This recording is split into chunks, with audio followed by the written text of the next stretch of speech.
Good morning. ప్రభువైన యేసుక్రీస్తు వారి పరిశుద్ధ నామములో అందరికీ శుభములు.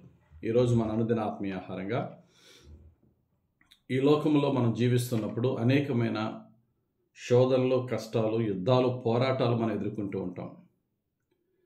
అటువంటి పోరాటం మనకి ఎప్పుడు పెరుగుతుందంటే దేవుడు మనకి బాధ్యతలు ఇచ్చే కొలది పోరాటాలు పెరిగిపోతూ ఉంటాయి. దేవుడు మన స్థితిగతులను పెంచే కొలది మనకు శత్రువులు పెరిగిపోతూ ఉంటారు. ఉద్యోగంలో ప్రమోషన్లు పెరిగే కొలది అనవసరమైనటువంటి గొడవలు కూడా పెరుగుతూ ఉంటాయి. అది ఉద్యోగమైనా, కుటుంబములైనా, వ్యాపారములైనా, సంఘములైనా, సమాజములైనా ఎదుర్కొంటున్న పోరాటాలను మనం ఎలా జయించాలి, ఎలా పోరాడాలి, ఎలా ప్రభువుకు ప్రీతికరంగా ప్రతి విషయంలో జయం పొందాలి అనే విషయాల్ని ఈరోజు మనం ధ్యానించుకుందాం. భక్తుడైన ఇర్మియాకి దేవుడు చాలా పెద్ద బాధ్యత ఇచ్చాడు. తన బలానికి, శక్తికి మించిన బాధ్యత ఇచ్చాడు. చూద్దాం. ఇర్మియా గ్రంథం 1వ అధ్యాయం 10వ వచనంలో, పెళ్లగించుటకును, విరగొట్టుటకును, నశింపజేయుటకును, పడద్రోయుటకును, కట్టుటకును, నాటుటకును నేను ఈ దినమున జనముల మీదను రాజ్యముల మీదను నిన్ను నియమించి ఉన్నాను. భక్తుడైనటువంటి ఇర్మియా ఇశ్రాయేలీలు, మరి ముఖ్యంగా యూదులు బహుదుర్మార్గంగా జీవిస్తున్న టైంలో దేవుని చేత నియమింపబడిన ప్రవక్త. సౌత్ ఇజ్రాయేల్ అనే యోధా రాజ్యానికి దేవుని చేత నియమింపబడిన ప్రవక్త. ఆయనకి చాలా అధికారం ఇచ్చాడు దేవుడు. పెళ్లగించుటకును, విరగొట్టుటకును, నశింపజేయుటకును, పడద్రోయుటకును సమస్తమైన శక్తి నీకు ఇచ్చారు అన్నాడు దేవుడు.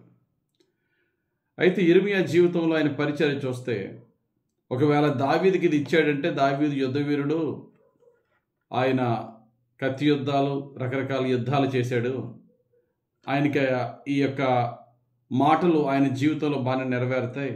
What about Jeremiah? ఇర్మియా విషయంలో ఏంటి? ఆయన ఇప్పుడు కత్తి పట్టుకోవడం, కర్ర పట్టుకోవడం, యుద్ధం చేయడం ఎప్పుడు చూడలేదు కదా.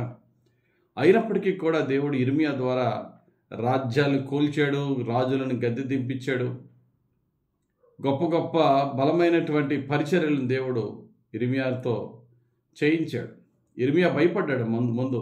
ప్రభువా, నేనా బాలుడను ప్రభువా, నేను నీ ఎత్తడి ప్రాకారంగా నిలబడతా, ఎవ్వడో నేను కోల్చలేడు, ధైర్యంగా ముందుకు వెళ్ళు అన్నాడు. అంతే దేవుడు. బాలుడని అనవద్దు అన్నాడు. అయితే చాలా బలమైన యుద్ధాలు చేశాడు ఇర్మియా. ఏ యుద్ధాలు కూడా కర్ర పట్టుకోలేదు, కత్తి పట్టుకోలేదు. ప్రార్థనతోనూ, వాక్యముతోనూ, దేవుని ఆత్మతోనే పోరాటం చేశాడు.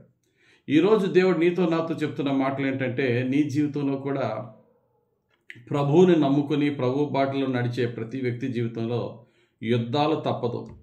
మనం దేవునికి దగ్గరయ్యే కొలది యుద్ధాలు పెరుగుతాయి. దేవుడు మనల్ని హెచ్చించే కొలది శత్రువులు పెరుగుతారు.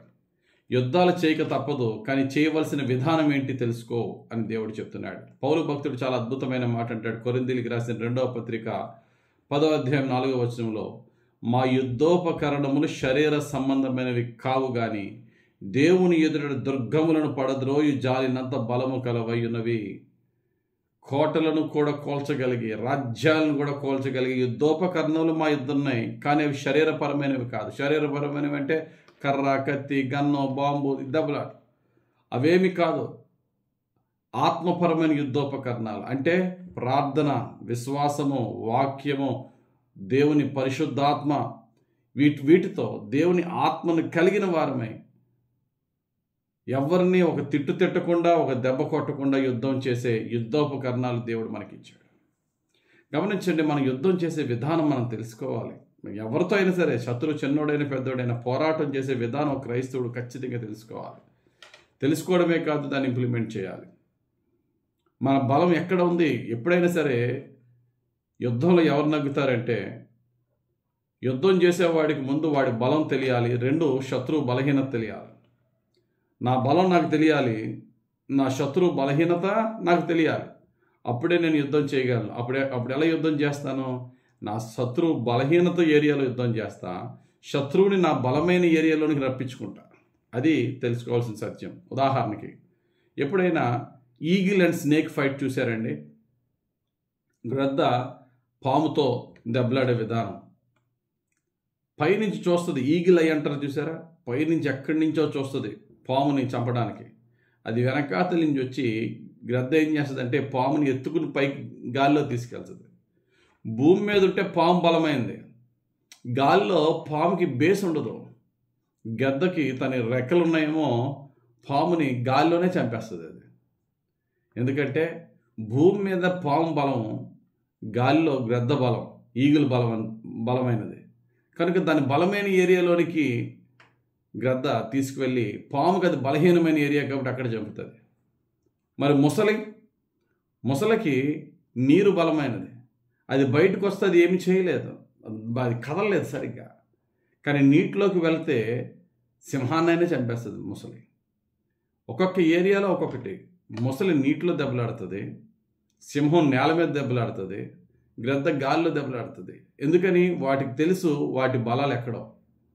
మరి మనకి తెలియాలి మన బలం ఏంటో. ఒక క్రైస్తవునికి బలం ఏంటంటే స్పిరిచువల్ రల్, ఆత్మ సంబంధమైనటువంటి యుద్ధోపకరణాలు మనం కలిగి ఉన్నప్పుడు ఆత్మ సంబంధమైన యుద్ధం చేయాలి. అంటే ఎలాగండి ఆత్మ సంబంధమైన యుద్ధం అంటే? అందరూ చేస్తున్నట్టు తిట్టుకు తిట్టు, బూతుకు బూతు, దెబ్బకు దెబ్బ, అది కాదు మంది. తిట్టాడా ఓర్చుకో, ఒకవేళ కొట్టాడా భరించు, ఇంటికి రా, దేవుని దగ్గర విజ్ఞాపన చెయ్యి, వాడిని క్షమించు ప్రభువా, నన్ను కరుణించు ప్రభువా, నీ ఆత్మకార్యాలు చేసి నాకు కలిగిన అవమానంలో నీవు మహిమ తెచ్చుకో ప్రభువా. ఎలా తెచ్చుకుంటావో నీకు తెలుసు, నాకైతే తెలియదు. I'm submitting this battle to you అనే ప్రార్థనలో పరిశుద్ధాత్మ శక్తిని ఆహ్వానిస్తూ నువ్వు ప్రార్థన చేయి. కొంచెం ఓర్పు కలిగి ఎదురు చూడు. యుద్ధోపకరణాలు, ఆత్మ సంబంధమైన యుద్ధోపకరణాలు. ఒక టైం వస్తుంది, ఏ నోరు దూషించిందో ఆ నోరు నిన్ను పొగుడుతుంది, ఏ చెయ్యి నిన్ను కొట్టిందో ఆ చెయ్యి నీకు దండం పెట్టేలా చేస్తుంది.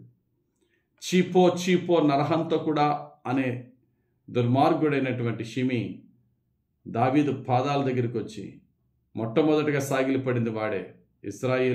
యునైటెడ్ ఇస్రాయేల్కి రాజు కావడానికి దావీదు యొర్దాన్ నది దాటి వచ్చిన వెంటనే దేవునికి తెలుసు.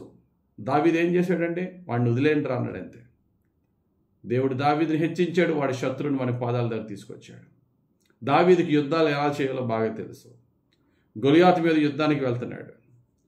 రాజైన సౌలు అంటాడు, నాయనా నువ్వు బాలుడు అయ్యా, వాడు చిన్నప్పటి నుంచి యుద్ధాలు చేయడం నేర్చుకుని వచ్చినాడు, వాడితో నువ్వు యుద్ధం చేయలేవు, అయినా నువ్వు వెళ్తానంటున్నావు కాబట్టి నా పర్సనల్ ఆర్మర్, నా యుద్ధ కవచం నేను నీకు ఇస్తున్నాను నాయన, ఇది తొడిగి వెళ్ళు వాడి మీదకి అని చెప్పి ఇచ్చాడు. రాజైన సౌలు రాజు యొక్క పర్సనల్ ఆర్మర్ ఇచ్చాడు. దావీదు అది చూసుకుని, నేను సింహాన్ని చంపినప్పుడు నాకు ఇది లేదే, ఈ సున్నతి లేని గొలియాతుని చంపడానికి ఇదెందుకు నాకు? దావీదుకి తెలుసు తన ఆత్మ సంబంధమైన యుద్ధోపకరణాలతో తను దెబ్బలాడుతున్నాడని. ఏ విధమైనటువంటి రాజుగారి ఖడ్గం కానీ, రాజుగారి యొక్క ఆ యొక్క యుద్ధానికి వెళ్ళే ఆ కవచం కానీ ఏమీ వేసుకోలేదు. ఎందుకంటే నా కవచం, నా కత్తి నాకు జయమివ్వదు, యుద్ధము యెహోవాదే. నేనేదో ఒక చిన్న ఒడిసెలతో రాయితో వెళ్తాను, కానీ అక్కడ కొట్టేది దేవుడు అయినప్పుడు నాకెందుకు బాధ అని చెప్పి వెళ్ళాడు. అది దావీదైనా, నువ్వైనా, నేనైనా ప్రియులారా, నిజంగా దేవుని నమ్ముకున్న వారమైతే లోకులందరూ చేసే యుద్ధాలు మనం చేయొద్దు. ప్రార్థనా యుద్ధం చేద్దాం, దానికి మించింది లేదు. కొందరు యుద్ధాలు చేస్తారు కానీ ప్రార్థన చేయరు కనుక అది వారు పొందలేకపోతున్నారని యాకోబు భక్తుడు చెప్తున్నాడు కదా. ప్రార్థనా యుద్ధం చేద్దాం, ఆత్మ సంబంధమైన యుద్ధోపకరణాలతో యుద్ధం చేద్దాం. ఒకరి ప్రవర్తన యెహోవాకు ప్రీతికరమగినప్పుడు వాని శత్రువులు సైతం దేవుడు వానికి మిత్రులుగా మార్చేస్తాడు. కాబట్టి ఎదురవుతున్న ప్రతి శోధన, ప్రతి యుద్ధము, ప్రతి పోరాటము, ప్రతి శత్రువుని ఆత్మ సంబంధమైన యుద్ధోపకరణాలతో, ప్రార్థనతో, విశ్వాసముతో, దేవుని పరిశుద్ధాత్మ అభిషేకముతో, ఆత్మ ఫలాలతో జయిద్దాం. మరలా తిరుగులేని విజయం దేవుని ద్వారా పొందుకుందాం. దేవుడు అంటున్నాడు, be still and know that I am God. ఊరకుండుడి, నేనే దేవుడని తెలుసుకొనుడి. దేవునికి చోటిద్దాం, దేవుని ద్వారా గొప్ప విజయాలు పొందుకుందాం. దేవుడు తన పరిశుద్ధ వాక్యం మన జీవితంలో నెరవేర్చును గాక. ఆమేన్. మహిమగల తండ్రి, ఈరోజు మాకిచ్చిన ఈ గొప్ప వాక్యం బట్టి నీకు స్తోత్రాలు. మా బలము నీవు, మా బలహీనత ఈ లోకం. ఈ లోకానుసారంగా దెబ్బలాడితే మాకు ఎంతమంది మా వెనకాతలోనే ఎంత డబ్బున ఓడిపోతామయ్యా. ఆత్మానుసారంగా మేము పోరాడితే మా శత్రువు ఎంత బలవంతుడని మేము గెలుస్తాం కనుక ఆత్మ సంబంధమైన యుద్ధాలే చేసే నీ ఓర్పు, సహనము, సాత్వికము, ప్రార్థనా జీవితం, విశ్వాసం, నిరీక్షణ, నీ యొక్క సాత్వికం మాకు దయచేయమని, నీ పరిశుద్ధాత్మతో మమ్మల్ని నడిపించి, నీ దక్షిణ హస్తముతో మమ్మల్ని పాలించి, నీ కృపతో మమ్మల్ని దీవించమని యేసుక్రీస్తు వారి పరిశుద్ధ నామంలో ప్రార్థించి వేడుకొనుచున్నాం తండ్రి. ఆమేన్. తండ్రి యొక్కయు, కుమారుని యొక్కయు, పరిశుద్ధాత్మ దేవుని అభిషేకం హెచ్చుగా మనపై దిగి వచ్చి గొప్ప విజయాలతో పరిశుద్ధాత్ముడు మనల్ని విజయవంతులుగా చివరి శ్వాస వరకు పాపముపై, లోకముపై ఘన విజయముతో మనల్ని దీవించునుగాక. Amen, amen, amen. God bless you. Have a very blessed day.